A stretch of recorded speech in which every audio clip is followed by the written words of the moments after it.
Finally চলে আসলাম প্রিয় green Apple বাগানে এবং অ্যাপেল খাওয়ার জন্য। এই অ্যাপেলের টেস্ট আসলেই অনেক বেশি মজাদার এবং সুস্বাদু। মাত্র এই গাছ থেকে ছিঁড়ে নিলাম।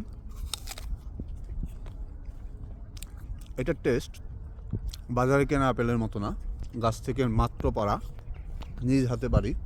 আপনারা দেখতেই পাচ্ছেন এগুলো এখনও সবগুলো পরিপক্ক হয় নাই, বাট এগুলোর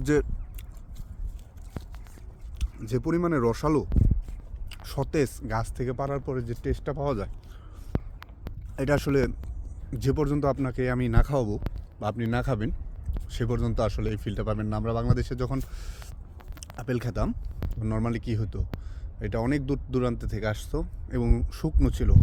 আর আমি যদি এই আপেলগুলো একদম বেয়ে বেয়ে পড়তেছে এরকম একটা অবস্থা, কারণ এটা প্রচুর রসালো থাকে। সত্যিকার আপেলের টেস্ট অনেক বেশি এবং আপনারা দেখতে পাচ্ছেন থুকায় থুকায় থুকায় থুকায়, মানে গাছে কিন্তু প্রচুর আপেল। এগুলো কিন্তু এখনও আরও বড় হবে। এই পাশে আপেল আছে, ওই পাশে নাশপাতি। এটা একটা গার্ডেন, নাশপাতির অভাব নেই। ওই পাশে ব্লুবেরি, আরও অনেক।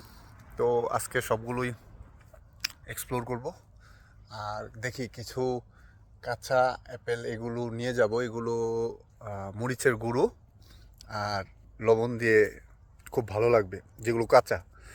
আর কিছু আছে পরিপক্ক হয়ে গেছে, ওইগুলো খাওয়া যাবে, সমস্যা নেই। অলরেডি আমি 4-5টা খেয়েছি, আমরা কয়েকজন আসছি। সব মিলিয়ে খুব ভালো।